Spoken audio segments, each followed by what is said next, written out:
दाल लेवड़ी मूंगफली वही। आप मेरे मुंह से कुछ सुनते हैं, आप स्टडी नहीं करते, रिसर्च नहीं करते।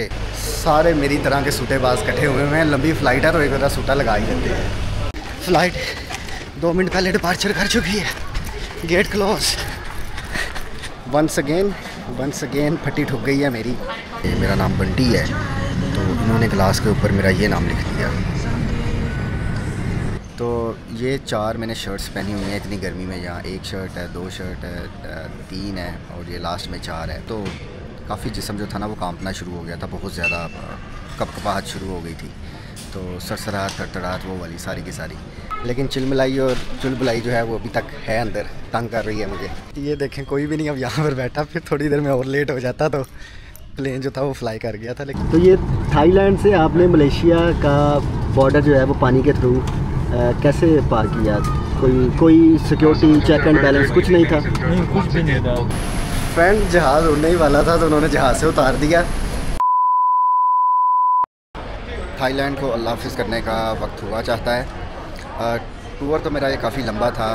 चाहता था कि आप लोगों के साथ भी टाइम स्पेंड करूँ, कुछ व्लॉग्स बनाऊँ, कुछ ज़रा मज़ीद थाईलैंड को एक्सप्लोर करूँ, कुआलालंपुर को एक्सप्लोर करूँ। बाली जाने का भी प्लान था, मालदीव्स का भी था, लेकिन ये सब प्लान मुझे जो है वो कैंसिल करने पड़े due to some my personal reason. और इस सिलसिले को, थाईलैंड के ट्रिप को, थाईलैंड के इस सारे व्लॉग्स को यहाँ पर एंड करना पड़ेगा। बाल्टिक प्लेन का जो तैयारा है वो लग चुका है और सिर्फ 10 मिनट रह गए उड़ने में। काफ़ी लेट हो गया था। असल में कुछ मुझे सामान ख़रीदना पड़ गया था एयरपोर्ट से, तो मुझे अच्छी चॉकलेट्स नहीं कहीं से मिल रही थी, लेकिन मैंने फ़ाइंड कर ही ली। छोटे छोटे प्लेन लग रहे हैं वैगन की तरह। प्लेनों की वैगन कह सकते हैं आप इसे। मेरा प्लेन भी छोटा है मेरे ख्याल से, क्योंकि पहले इसे मलेशिया जाना है और फिर मलेशिया से इसे आगे कनेक्टिंग फ़्लाइट है। तो छोटा डिस्टेंस है तो आमतौर पे छोटा प्लेन ही जो है वो इस्तेमाल कर रहे होते हैं। सो फ्रेंड्स, हुआ कुछ ये है कि अभी आप तो देख रहे होंगे पास से गुजर गए हैं। वो जो ट्रे होती है खाने की, मैं ललचाई हुई नज़रों से देख रहा था। तो वो पास से जब गुजरी है तो आवाज़ लगा रही थी। मैंने उसे रोका, मैंने कहा किस चीज़ की आवाज़ लगा रही है? उसने नोट पैड पकड़ा हुआ था, कुछ लिख रही थी।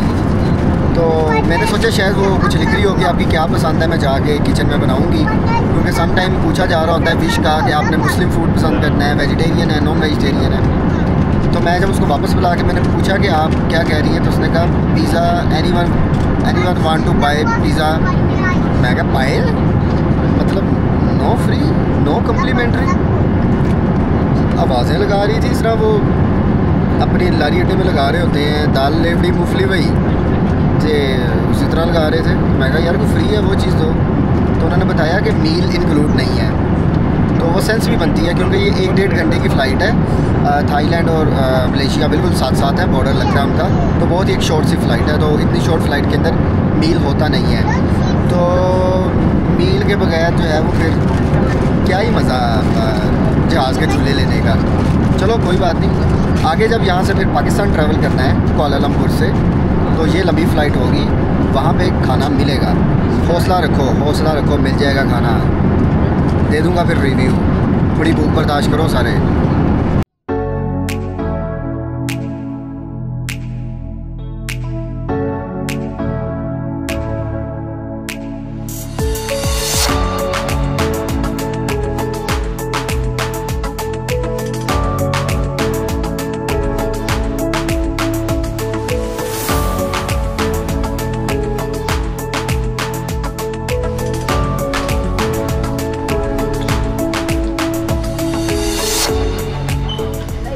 सो फ्रेंड्स, हम पहुंच चुके हैं Kuala Lumpur airport, Malaysia. So friend, finally stamp लग गई यार मेरे पासपोर्ट के ऊपर।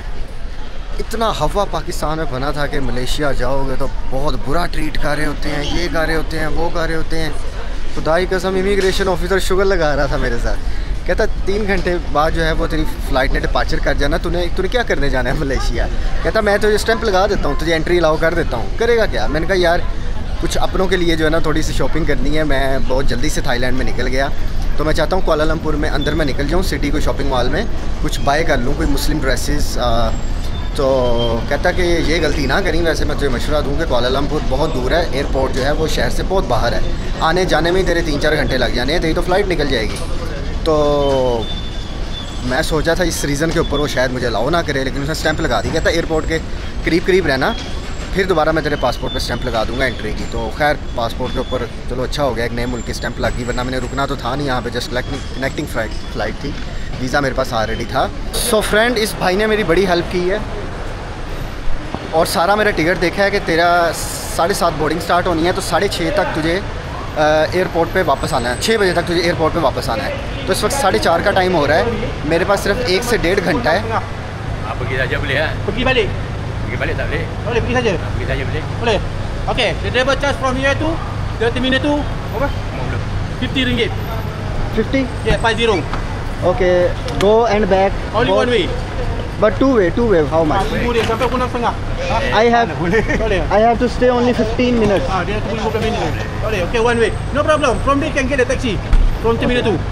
Okay, I have dollars. Dollar. No ringgit. No ringgit. I can swipe the card online. QR. Not QR. I have card. Visa. You have visa. Yes, sir, visa. Visa credit card. Yeah. Okay, come. Okay. Okay friends, ये Kuala Lumpur airport की हदूद से officially जब निकल रहे हैं हम बाहर, करीब ही एक जो है वो शॉपिंग मॉल जहाँ से कुछ ख़रीदारी कर सकता हूँ मैं, जो मलेशिया का one of the top shopping mall है। तो भाईजान से ही रिक्वेस्ट कर रहा हूँ, भाईजान fast fast fast.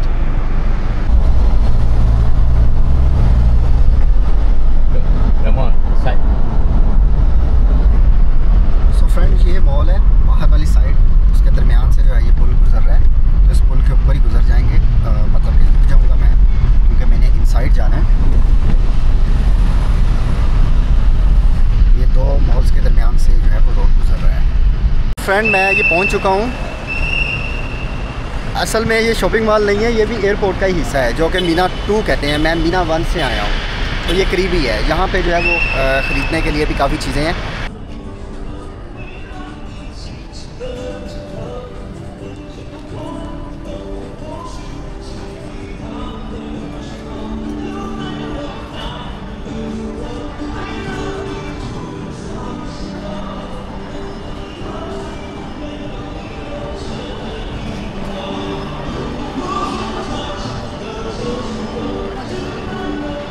So friend, देखें कितना अच्छा काम हो गया कि ख़रीदारी करने के लिए मुझे पीछे कनेक्ट होना था, जिनके लिए ख़रीदारी करनी थी। तो एक बड़े ही प्यारे भाई, अस्सलाम वालेकुम भाईजान, क्या नाम है अपना? मेरा नाम शहजाद है। शहजाद कहाँ से हैं? मैं फैसलाबाद समुद्री शहर से। फैसलाबाद समुद्री शहर से। तो इनकी यहाँ पे शॉप है एयरपोर्ट पे, दूसरे एयरपोर्ट पे, लेदर की, बड़ी माशाल्लाह आला क्वालिटी के बेच रहे हैं। तो इन्होंने मेरा मोबाइल पकड़ा, किसी को मलेशियन इंग्लिश आती नहीं थी, कोई समझ नहीं रहा था, कोई सिम तो मैं यहाँ ले नहीं सकता, 2 घंटे के लिए स्टे है मेरा मलेशिया में। तो इन्होंने मोबाइल पकड़ा, अपना मोबाइल डाटा दिया, अब एयरपोर्ट का वाईफाई लगा रहे हैं।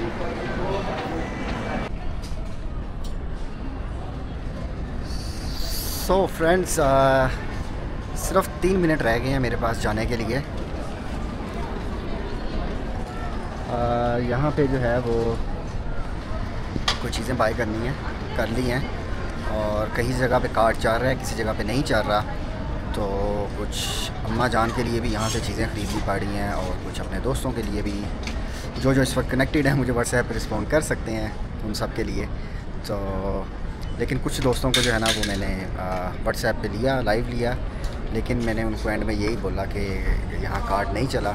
तो लेकिन बाय मैंने कर लिया था, क्योंकि सरप्राइज़ देना चाहता था। सरप्राइज़ फिर वो ख़राब हो जाता है ना, मतलब एक बंदे को पता हो एक चीज़ आ रही है, वो मज़ा नहीं रहता। फ्रेंड्स, ये ऑटोमेटिक मशीनें हैं जहाँ से आप अपने टिकट, जहाँ पर आपने जाना है वहाँ से आप टिकट बनवा सकते हो। तो टैक्स आते वक्त यहाँ पे टैक्सी वाले ने 50 रिंगट लिए थे मुझसे, और अभी जो है वो 2 रिंगट में मैंने टिकट अपनी बनवा दी यहाँ से। ट्रेन के अंदर 2 मिनट में पहुँच जाऊँगा।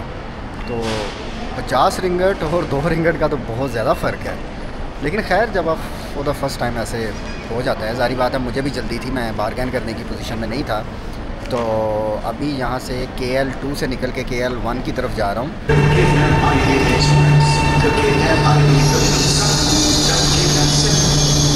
lepas dari platform A dalam fase turun.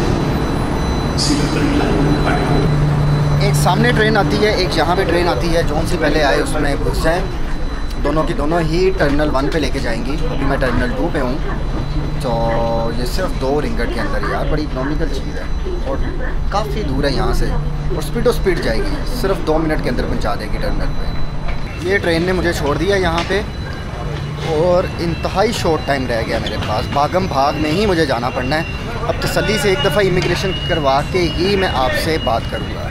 So friends, security check, bag check भी मेरा क्लियर हो गया है। सामान भी चेक करवा लिया है।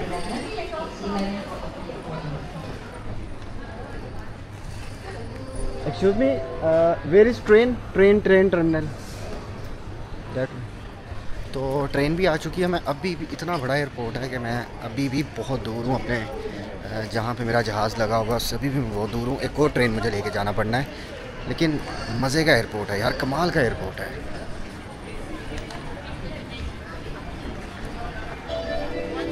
लुक नज़र आ रही है, और भाई निकले। I am coming.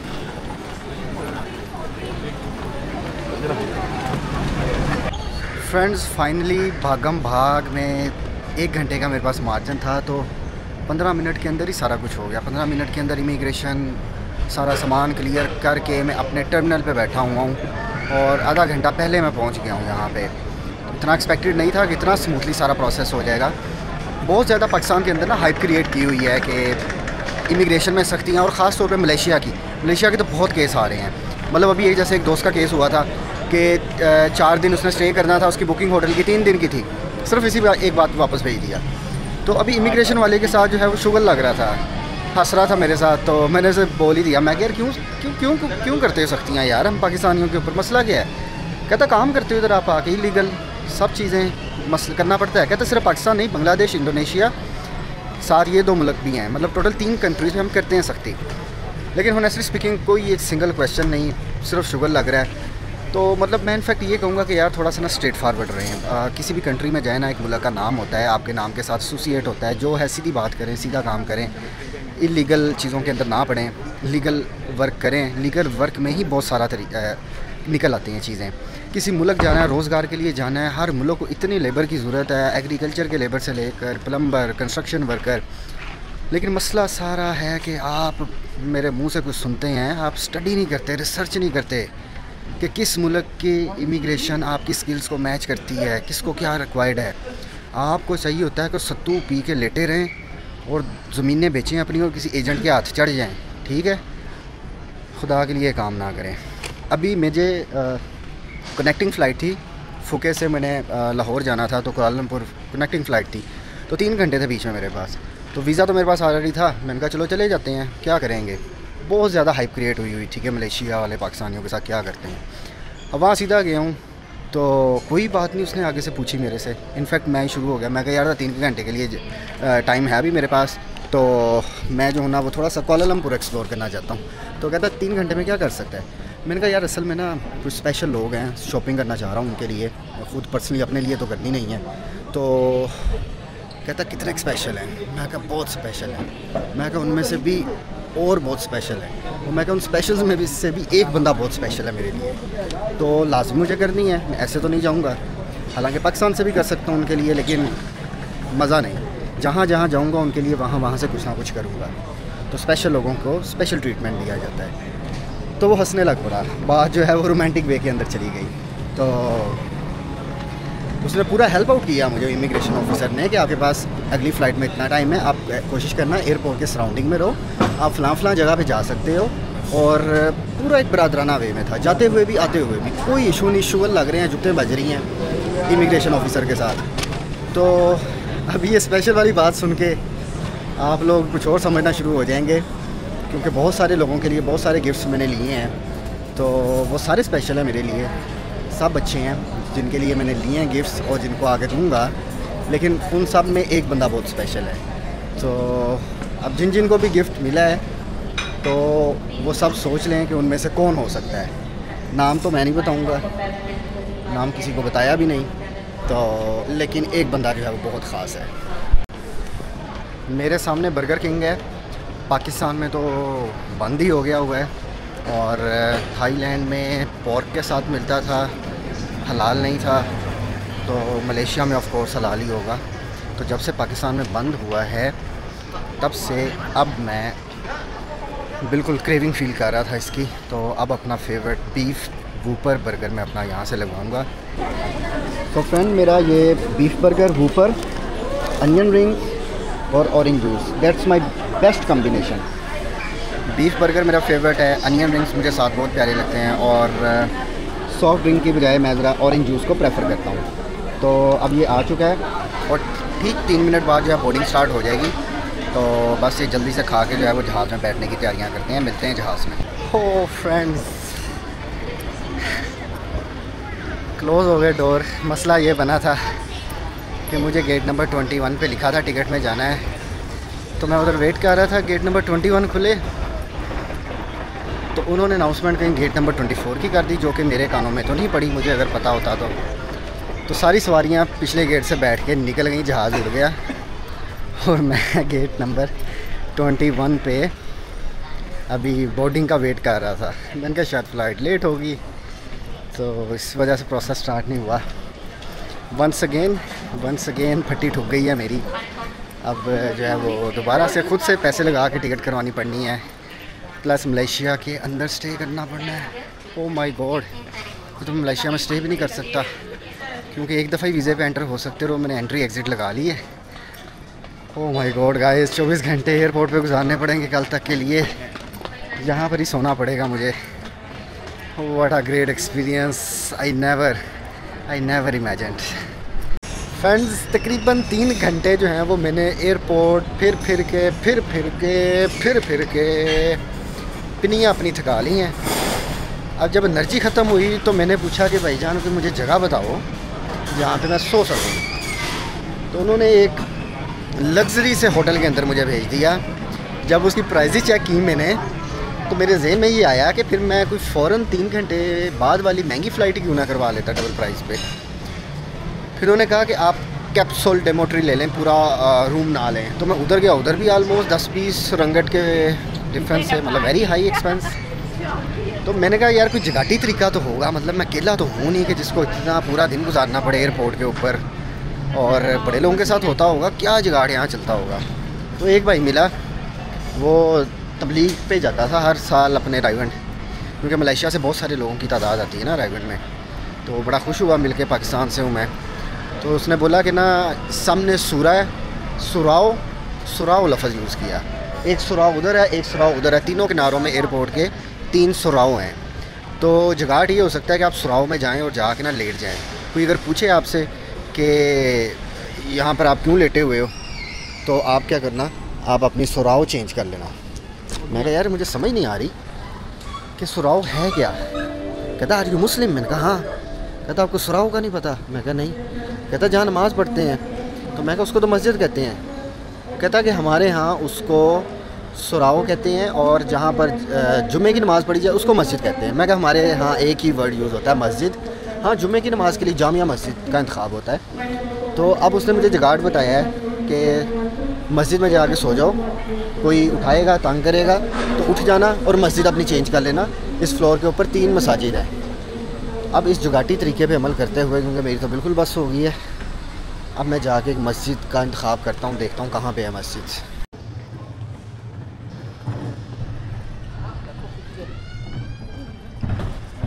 So friends, this is सोराव मस्जिद थी, लेकिन बाहर फ़ीमेल लिखा हुआ था।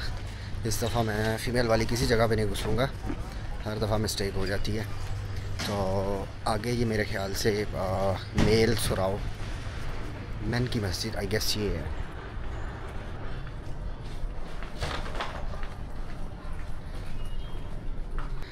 यहाँ पे जो है वो अल्लाह मियाँ कोई पैसे नहीं लेंगे मेरे से। वैसे तो अल्लाह मियाँ कभी भी नहीं लेता, कहता है कि आ जाया करो मेरे घर, लेकिन कितने खुदगर से आज ज़रूरत पड़ी है तो अपने मतलब तो आ गए हैं अल्लाह मियाँ के घर। सो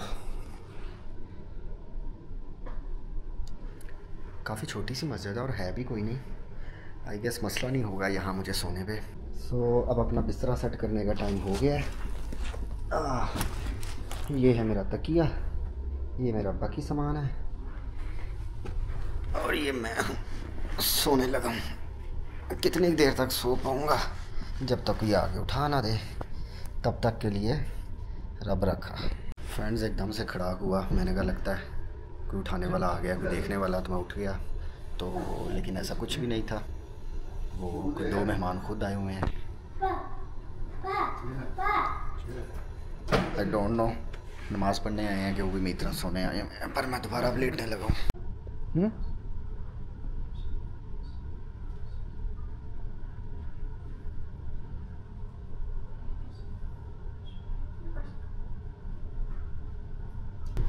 अब्बा जी उसके जमात करा रहे हैं और वो पीछे से जो है वो भाग गया है इतना तेज़ कि मैं लेटा हुआ था और वहाँ पर बोर्ड लगा हुआ है कि सोना मना है, तो मुझे स्पेशल इशारा कर रहा है, दिखा रहा था कि ये देखो सोना मना है। स्मार्ट पूरा है, लेकिन जमात जैसी अपने नीति पीछे से निकल गया है।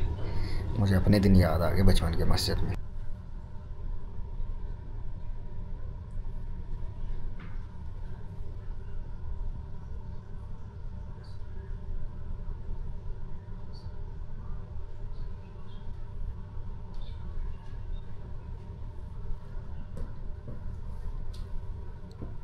Hello. What's your name? Huh? Naam? Isam. You are not saying prayer? Prayer. Namaz, Salah. Salah.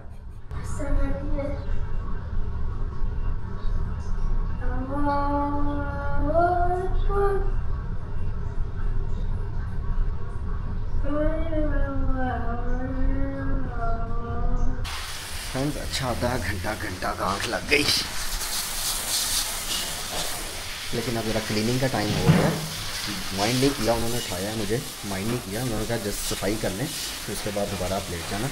तो मैं भी अब ज़रा बाहर वाली साइड पे जाता हूँ, यहाँ इंटरनेट नहीं आ रहा था, तो किसी ख़ास फ्रेंड से बात करनी है मुझे, तो बाहर जाकर नेट कनेक्ट करके मैं उससे बात कर लूँगा उतनी देर तक यहाँ सफाई हो जाएगी, फिर दोबारा वापस आ जाएंगे। फ्रेंड्स रात के तकरीबन 12:30 यहाँ बज चुके हैं और कब से निकला हुआ हूँ मैं थाईलैंड से, सुबह का उठा हुआ हूँ, तो इस वक्त बस हो गई है मेरी। अभी मज़ीद मुझे 16 घंटे वेट करना है। अब इशू ये हुआ था कि मैंने टिकट करवाई, तो टिकट में वो कहते कि जी आपके नाम का इशू आ रहा है। बड़ी बात है, मैंने कहा इसी नाम के साथ इसी सेम वे में ही तो मैं इधर तक आया हूँ, अब दूसरी दफ़ा आपको इशू हो रहा है। कोई जवाब नहीं था उनके पास, कोई कोऑपरेशन नहीं, जो करना पड़ रहा है सेल्फ़ करना पड़ रहा है। बिल्कुल फंसा हुआ हूँ। वो पिछली टिकट रिफ़ंड करवाई, अभी 12:30 बजे मैंने दोबारा टिकट करवाई, अल्लाह का शुक्र है हो गई है। इस वक्त ऑलमोस्ट 3:30 बजे रात के हो गए हैं या सुबह के कह लें, तो बुरा हाल है मेरा इस वक्त। फिर के पूरा दिन एयरपोर्ट पे, और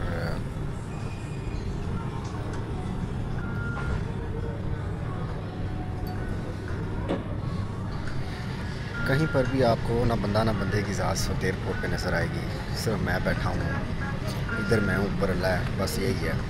और अभी ये स्टारबक्स पे बैठा हूँ, तो इन्होंने पूछा कि आपका नाम क्या है, तो मैंने अपना निकनेम बता दिया कि मेरा नाम बंटी है, तो इन्होंने ग्लास के ऊपर मेरा ये नाम लिख दिया, और बैक साइड पे ये लिख दिया। आई डोंट नो क्या ये मैसेज दे रहे हैं मुझे।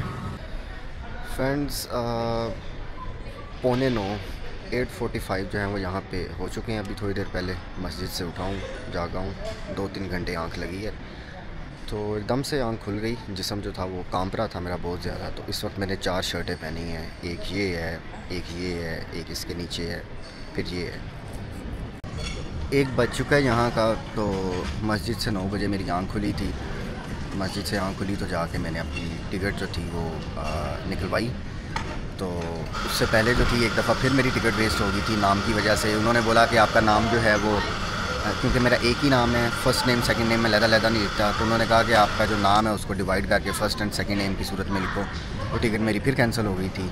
फिर मैंने दोबारा करवाई, तो इसी तरह एयरलाइन के रूल के मुताबिक किया। वैसे हैरानी की बात है, उसी एयरलाइन से, उसी वेबसाइट से मैं इसी तरीके से पहले बुक करवा के आया था कि मैंने जस्ट अपना एक नाम ही यूज़ किया था, अपने नाम को फ़र्स्ट एंड सेकंड नेम में डिवाइड करके नहीं लिखा था। तो यहाँ आके कुछ घंटे बाद उसी वेबसाइट उसी एयरलाइन से करवा रहा हूँ, तो अब उनकी पॉलिसी अंदर आ गई है। हैरानी की बात है, पहले क्यों नहीं ऐसा हुआ। तो अब करवा सुबह 9 बजे उठा तो काफ़ी जिस्म जो था ना वो कांपना शुरू हो गया था, बहुत ज़्यादा कपकपाहट शुरू हो गई थी, तो सरसराहट थरथराहट वो वाली सारी की सारी। तो ये 4 मैंने शर्ट्स पहनी हुई हैं इतनी गर्मी में, यहाँ 1 शर्ट है, 2 शर्ट है, 3 है और ये लास्ट में 4 है। तो अभी भी जो है ना वो जिस्म कांप रहा है, सर्दी लग रही है मुझे बहुत ज़्यादा। तो रेलवे स्टेशन जो ट्रेन गुजरती है वहाँ जाके खड़ा हुआ था, क्योंकि वहाँ एसी नहीं है, थोड़ी गर्माइश होती है। इन 4 शर्टों के साथ फिर थोड़ा सा मुझे वहाँ सुकून हुआ था। तो अभी गर्म पानी पी रहा हूँ, कॉफ़ी वगैरह मंगवाई है, क्योंकि जब 9 बजे मैं गया था टिकट कटवाने तो उस वक्त डॉक्टर तो आया नहीं हुआ था, पूरे हॉस्पिटल में कोई डॉक्टर नहीं था। उसने अभी कुछ मिनट आधे घंटे बाद आना था डॉक्टर ने। तो मुझे जो थी वो कपकपाहट बहुत ज़्यादा होना शुरू हो गई थी, तो मैं जितनी मेरे बैग के ऊपर शर्ट्स पड़ी थी सारी मैंने निकाल के पहन ली हैं। तो अब नाश्ता करने बैठा हूँ, नाश्ता मंगवाया है, तो मैंने कहा थोड़ा सा डिफरेंट मंगवाता हूँ। अब तो पराठा और साथ जो है वो पालक पनीर मंगवाया है।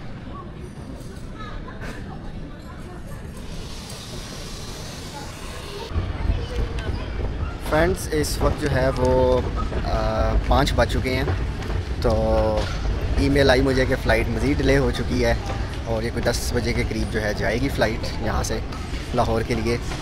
तो भी मज़ीद कुछ घंटे मुझे इंतज़ार करना पड़ेगा, लेकिन फिर भी बेशक मुझे ईमेल आ गई है, फिर भी मैं एहतियातन बार बार जो है ना वो गेट के चक्कर लगा रहा हूँ। इधर जहाज़ लगा हुआ है मेरा, तो क्योंकि सांप का डसा छाछ भी फूंक फूंक के पीता है, तो एक दफ़ा डसा गया हूँ, अब दोबारा बिल्कुल ही मैं रिस्क ले रहा, बार बार चक्कर गेट के लगाई जा रहा हूँ, सारे गेट चेक करी जा रहा हूँ किधर मेरा जहाज़ लगा है। तो अब थोड़ा सा कपकपाहट जो है वो ज़रा कम हुई है, लेकिन चिलमिलाई और चुलबुलाई जो है वो अभी तक है अंदर, तंग कर रही है मुझे। तो क्योंकि मज़ीद मैं इस एयरपोर्ट पे स्टे नहीं करना चाहता, और एयरपोर्ट पे खड़े खड़े ही मुझे जो है वो इस वक्त 30 घंटे तो इस एयरपोर्ट के ऊपर ही बिल्कुल कैद में हुए हैं, ना इधर जा सक रहा हूँ ना इधर, ना आसमान 30 घंटे से मैंने देखा है।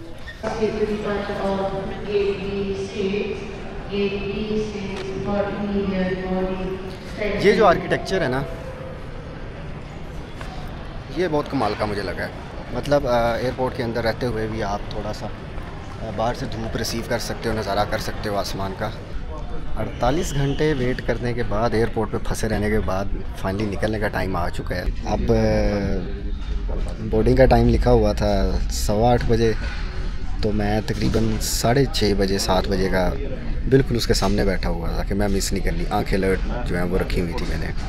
तो जैसे ही खुली है तो थोड़ा सा मुझे वाशरूम जाना था, तो कहते कि भाई हमारी गारंटी नहीं है, 8:15 हो गए हैं, अगर आप टाइम पे ना आए, वापस लेट हो गए तो बिल्कुल हमारी गारंटी नहीं है। तो मैंने कहा भाई जी वाशरूम गया भाड़ में, ठीक है, तो मैं गेट के सामने से नहीं हिलूँगा। तो खड़ा रहा, मैं बोर्डिंग करवाई, अब आके इधर बैठा हूँ, और वो सामने जो है वहाँ पे जाके प्लेन इस टाइम लग चुका है। तो 5 मिनट बाद जो है वो गेट खुल जाएगा, जब जहाज़ में बैठूँगा तो तब भी जो है वो मैं कुछ ना कुछ करूँगा, उससे पहले कुछ नहीं मैंने करना, मेरी तौबा।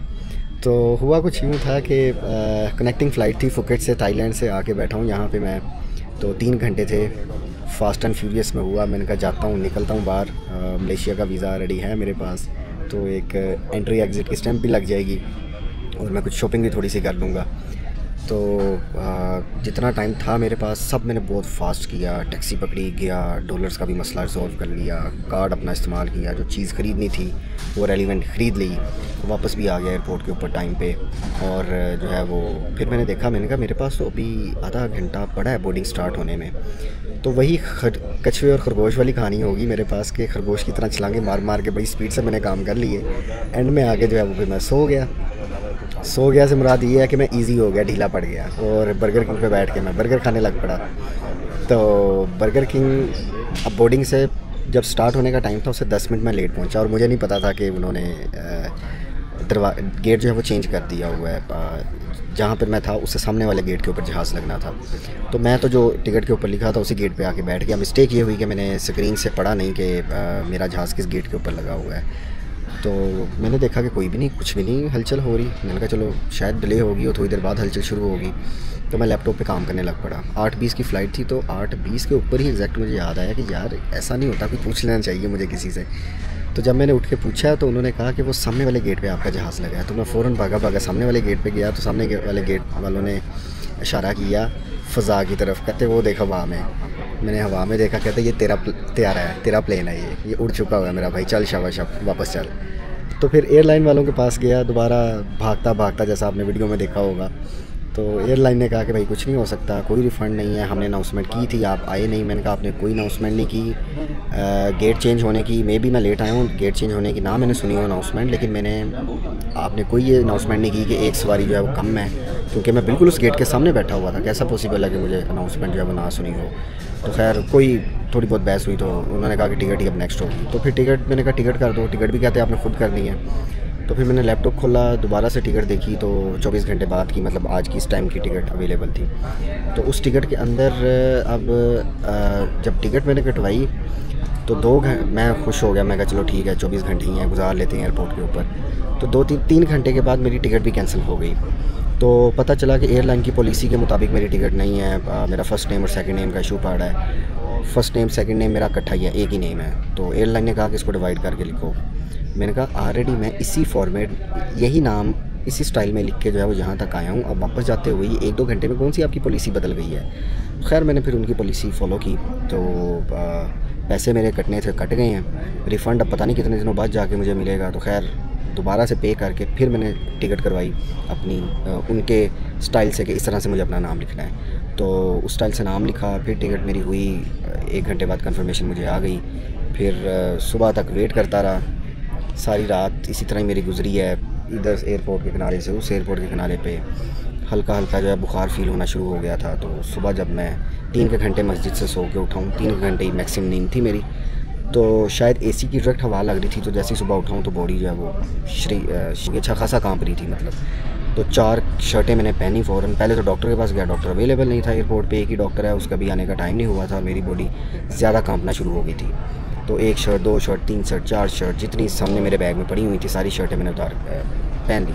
और फिर जाके मैं जो है वो गर्म से एरिया, सबसे गर्म एरिया जो है वो स्टेशन का ही था जहाँ से रेलवे निकलती है, वहाँ जाके बैठ गया कि थोड़ा सा मुझे एसी से थोड़ा सा मैं दूर हो गया। तो अब उसके बाद फिर सारा दिन गुजार के कभी ये कर रहा हूँ, वो कर रहा हूँ, इरिटेशन हो रही है और आसमान नज़र नहीं आ रहा और बस कैद सा लग रहा है कि इधर फंसा हूँ मैं। और लेकिन इस दफ़ा मैंने बड़ी एहतियात की, सबक हासिल हो गया। तो नुकसान ज़रूर हुआ, टाइम का, पैसे का, एनर्जी का, हर चीज़ का, लेकिन कम से कम अकल इस चीज़ पे आ गई है कि खरगोश की तरह जल्दी जल्दी स्टेप मार के आखिरी वाले स्टेप के ऊपर जो है वो ज़रा इजी नहीं हो जाना। Never relax until the job is done. Motorway के ऊपर ये जो है बड़ी एक प्यारी कोटेशन लिखी होती है, जो कि आज ज़रा जो है नुकसान करवा के ये चीज़ मैंने सीख ली है। तो खैर गेट ओपन हो चुका हुआ है और कप्तान साहब और साथ कैबिन क्रूज़ जो है वो रेडी हैं। फ्रेंड जहाज़ उड़ने ही वाला था तो उन्होंने जहाज़ से उतार दिया। कह रहे हैं कि अगले टायर में भी मसला आ गया है और अभी आप जो है वो वेट करें। अभी मैकेनिकल अमला जब तक गो अहेड नहीं देता। और सो दिस यार ये हो रहा है, पता नहीं, आई डोंट नो क्या चल रहा है। मैं लाहौर फ्लाइट है, पहले उतरते ही दाता दरबार काला बकरा सदके का देना है। मैं ये चल क्या रहा है, समझ से बाहर है ऑनेस्टली स्पीकिंग। सो फ्रेंड्स कुछ टाइम मिला तो मैं खाने पीने के लिए चला गया। तो मैं वापस आया तो उन्होंने कहा कि आप सिर्फ 3-4 लोग रह गए थे जिनका वेट कर रहे थे हम, और हम बिल्कुल रवानगी के लिए तैयार हैं। ये देखें कोई भी नहीं अब यहाँ पर बैठा। फिर थोड़ी देर में और लेट हो जाता तो प्लेन जो था वो फ्लाई कर गया था, लेकिन मैं बहुत स्पीड से गया और कुछ खाने के लिए पैक करवा लिया क्योंकि एयरलाइन ने तो अंदर कुछ देना नहीं था। सो मतलब समझ लें कि फ्लाई करने से 2-4 मिनट पहले ही मैं पहुंचा हूँ और उसने स्पेशल कहा कि आपका और 2-4 और लोगों का जो है वो वेट हो रहा था। मैं कहा यार बहुत मेहरबानी इंतज़ार करने का, कल तो आप लोगों ने किया नहीं। तो आज फिर जो था वो प्लेन मुझे छोड़ के ऑलमोस्ट निकलने वाला था। अगर 3-4 मिनट में और लेट हो जाता, असल में बीमारी है मुझे इंतज़ार ना करने की। मैं समझता हूँ कि एंड टाइम पे ही पहुँचना चाहिए। अस्सलाम वालेकुम। सो अब जो है ऑलमोस्ट पूरा ही प्लेन जो है वो फिल है। भाजी फिर मैं लेट होने लगा सी 3-4 बंदों का कहते हैं आप लोगों का सिर्फ वेट रिकॉर्ड तोड़ना सो फ्रेंड्स 7F। हाँ जी भाजी आई सीट है मेरी। अभी कैबिन जो है वो बंद हुआ है। इन्होंने क्या किया है, हमें पानी की बोतलें दी हैं और देते ये फ्री में कुछ नहीं है ये एयरलाइन। तो हम खुद परेशान थे कि यार ये इतनी मोहब्बत क्यों कर रहे हैं। तो मैंने उससे पूछ लिया दिस इज़ फॉर कर्टेसी। कहती हाँ ये रिश्वत ला रहे हैं जी, थोड़ा पानी शानी पिला रहे हैं कि इतना हमारी वजह से डिले हुआ है आपका। सो सर ये नेबल बदल है 1 घंटा लेट करने का कि पानी की बोतल है। सर मेरे साथ जो है वो एक भाई मौजूद हैं। अस्सलाम वालेकुम भाई जान, बोलना उच्ची है ठीक है। ये भाई और मेरे में दोनों में फ़र्क ये है, सेम चीज़ ये है कि हम दोनों थाईलैंड से आ रहे हैं। मेरा फ़र्क ये है कि मैं बाई एयर आ रहा हूँ और ये भाई जो है वो कश्ती से बॉर्डर क्रॉस करके आ रहे हैं इल्लीगली। तो ये थाईलैंड से आपने मलेशिया का बॉर्डर जो है वो पानी के थ्रू कैसे पार किया? कोई सिक्योरिटी चेक एंड बैलेंस कुछ नहीं था? नहीं, कुछ भी नहीं था। और पहले से उसका सिस्टम सही कश्ती से किया, कश्ती से गए हो तो आराम से हो गया? आराम से, कोई नहीं। ओके, दूसरी तरफ से उसका बंद है। मलेशिया भी थे, थाईलैंड। तो मलेशिया क्यों आए, क्या किया यहाँ पे? यहाँ की स्टोरी बताएं अपनी। इधर काम भी नहीं है, गुर्बत भी है, इधर काम के लिए आता है। काम है यहाँ पे। और क्या किया फिर? वापस क्यों जा रहे हैं छोड़ के सब? हाथ भी टूट गया, इधर इलाज भी नहीं हो गया। अच्छा, तो जब आप दोबारा वापस जा रहे हैं तो उन्होंने पूछा नहीं कि आप आए कैसे थे हमारे मुल्क में? फिर क्या बोला आपने? मैंने उससे बोला था मुझे मलाई नहीं आता, मुझे मलाई नहीं आता, ज़बान नहीं आता, मलेशियन ज़बान नहीं आती। लेकिन आया था, मैं उससे बोलते नहीं आता। आपने उनको नहीं बताया कि आप कश्ती से आए हैं? तंग करते क्या? क्यों? देखें आपके पासपोर्ट तो था ना आपके पास? हाँ। तो पासपोर्ट पे एंट्री की स्टैंप तो लगी नहीं है, ठीक है। जब हम मलेशिया एंटर होते हैं तो स्टैंप लगाते हैं हमारे पासपोर्ट पे, तो आपके तो एंट्री की स्टैंप थी नहीं क्योंकि आप कश्ती से आए हैं। तो उन्होंने ये चीज़ नहीं देखी कि एंट्री की स्टैंप तो आपके पासपोर्ट पे है नहीं, तो फिर आप कैसे आए हैं? उन्होंने तफ्तीश नहीं की इस बात पे? मैंने बार बार बोला था मुझे मलाई नहीं आता, ज़बान नहीं आता। नहीं ज़बान नहीं आता, बस नहीं। वो भी परेशान हो गए होंगे कि क्या पूछें, इसको कुछ बोलना नहीं आता। तो उन्होंने पूछा नहीं कौन सी ज़बान आती है आपको? उर्दू? नहीं, उससे भी नहीं पूछा। देखें पाकिस्तान का पासपोर्ट है तो उर्दू बोलने वाले तो उनके पास होंगे ना? नहीं, उधर मलाई आदमी आता है, इमिग्रेशन वाला मलाई था, उसको उर्दू वाले थे ही नहीं उनके पास। इस तरह से आपकी बचत होगी। तो अगर उर्दू वाला आ जाता पूछता आपसे तो आप क्या कहते फिर? आप पकड़ लेते और मसला भी होता है, फिर मसला होता है। तो ये बड़ा रिस्क लिया आपने हैं। अच्छा, तो पहले जो आपको 5 महीने की जेल हुई है वो बहुत सख्त है। कहाँ हुई थी जेल? बहुत सख्त है। तो अभी आपने कितना पैसा लगा के सारा एजेंट को यहाँ तक आए हैं? तकरीबन टोटल मेरा 5,80,000। और कुछ कमाया भी या नुकसान में जा रहे हैं? 20 दिन काम किया। 20 दिन में कितना कमा सकता है बंदा है? तकरीबन 1,1100। अभी दोबारा आएंगे? अभी ठीक हो गया, फिर सोच करते हैं फिर दोबारा फिर उसी तरह ही आएंगे, थाईलैंड से कश्ती बैठ के बॉर्डर क्रॉस करेंगे। अच्छा, तो डायरेक्ट क्यों नहीं मलेशिया आएंगे? डायरेक्ट नहीं आने देते? नहीं आता है, इमिग्रेशन पे रोक लेते हैं। दूसरी बार स्टैंप भी लगा था डिपोर्ट वाला। अभी आपके पासपोर्ट पे डिपोर्ट का स्टैंप लगा है? अभी डिपोर्ट हो रहे हैं आप? डिपोर्ट का स्टैंप लगा है? अच्छा, ठीक हो गया। चले ठीक, बहुत शुक्रिया। ये भाई ने 2 दफ़ा अटैम्प्ट की, थाईलैंड पहुँचे, थाईलैंड से फिर आगे इन्होंने कश्ती के थ्रू तकरीबन आधा किलोमीटर या 1 किलोमीटर का थोड़ा सा समुद्री रास्ता पड़ता है, उस हदूद को क्रॉस करके कश्ती में बैठ के थाईलैंड आए और यहाँ पकड़े गए पहली दफ़ा और 5 महीने की जेल काटी पहली दफ़ा, काट के दोबारा गए पाकिस्तान, फिर दोबारा आए। अब दूसरी दफ़ा बेचारे के साथ ये हो गया कि उसकी बाजू ही टूट गई है। तो ऑफ कोर्स उसके पास सारी बात है, कोई परमिट तो रेजिडेंसी तो है नहीं वहाँ रहने की। तो जब वो ट्रीटमेंट के लिए किसी के पास जाएगा तो वो इस तरह से ट्रीटमेंट नहीं कोई भी मेडिकल हॉस्पिटल वाले करते हैं, तो पासपोर्ट देखना पड़ता है, स्टेटस आपका देखना पड़ता है, तो वो उसके पास है नहीं। तो सारी बात है, और बाजू की हालत उसकी बिगड़ सकती है। तो दैट्स वाई उसने कोई देसी से डॉक्टर से वक्ती सा इलाज करवाया और अब पाकिस्तान जो है वापस लौट रहा है ताकि प्रॉपर इलाज करवाया जा सके। लेकिन भाईजान पूरी उम्मीद है कि अगली दफ़ा तीसरी दफ़ा दोबारा आएंगे और उसी तरह थाईलैंड आएंगे और उसी तरह सरहद क्रॉस करेंगे, फिर मलेशिया में तीसरी दफ़ा एंटर होंगे और मैं तो समझ रहा था कि बैड लक मेरे साथ ही आजकल बड़ी हुई है, लेकिन अभी जो भाई बैठे हैं इनके साथ भी कोई एक्सट्रीमली बैड लक हुई है कि 5 लाख रुपया लगा के आए हैं, 20 दिन काम किया, 21वें दिन बाजू तोड़वा ली और 22वें दिन जो है वो पाकिस्तान वापस जा रहे हैं। तो खैर अल्लाह आसानियाँ फरमाए। लेकिन यार भाई मैं आपको यही कहूँगा कि तीसरी दफ़ा ऐसा काम ना करें, थोड़ा सा आप चीज़ पे तहकीक कर लें। लीगल तरीके से भी आप जा सकते हैं, इटली के ऑप्शन है, ऑस्ट्रेलिया के हैं, एग्रीकल्चर का आपको काम आता है, उनको वर्कर्स की ज़रूरत है, गलत एजेंट के हाथ ना चढ़ें। मैं आपको ये बात बता रहा हूँ, इन्हीं पैसों के अंदर आप अच्छे मुल्क में लीगल तरीके से जा सकते हैं। फ़र्क ये है कि ये एजेंट सिर्फ आपकी नादानी का फ़ायदा उठाते हैं कि आपको पता नहीं होता और इस तरह से वो आपको कर देते हैं। ये yes friends, this is the best one of the best food of Baltic Airlines, so we will try it today how it looks like. So madam, what is best in your food? Chicken biryani. Oh my God! It's typical Pakistani desi food, and a Baltic Airlines has. It's so spicy. Yeah, it's not spicy. It's not spicy. Yeah. I don't know how it tastes. Guys, look, she's so beautiful. Mashallah, she's so Oh my beautiful. God, thank you so much. Yeah. So we will see about the biryani. Okay, madam, you will give me biryani. I will taste it. I will give a review. Okay? Thank you very much.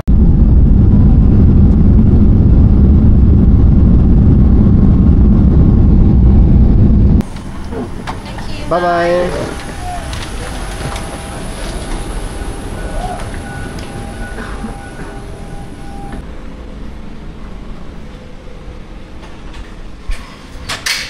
Finally friends, अपने देश की धरती पे कदम रख ही लिया। 50 घंटे का ये लंबा तरीन सफ़र अल्हम्दुलिल्लाह यहाँ पे ख़त्म हुआ।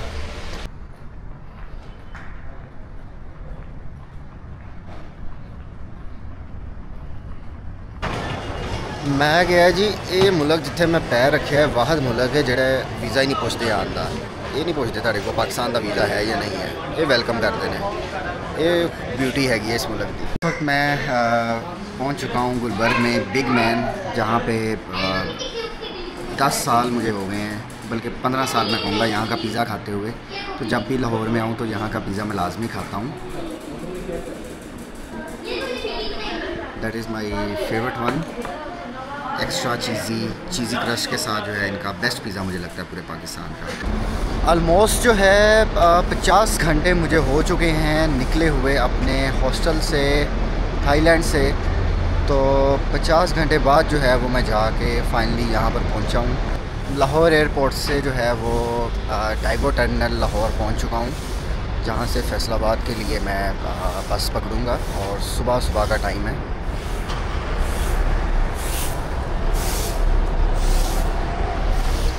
वही जगह जहाँ से स्टार्ट लिया था, जहाँ से चला था मैं, तो थोड़ा ही टाइम रह गया बस निकलने के लिए। फ्रेंड्स, यहाँ पे जर्नी जो है वो थाईलैंड का एंड होता है और बहुत ही खूबसूरत सफ़र था मैं समझता हूँ। थोड़ा सा मुश्किल था, टफ़ था, लेकिन मज़ेदार था। लर्निंग मिली, बहुत कुछ सीखने को मिला, बहुत अच्छे दोस्त बने।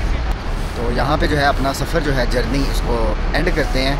अपना बहुत सारा ख्याल रखिएगा। अल्लाह हाफ़िज़।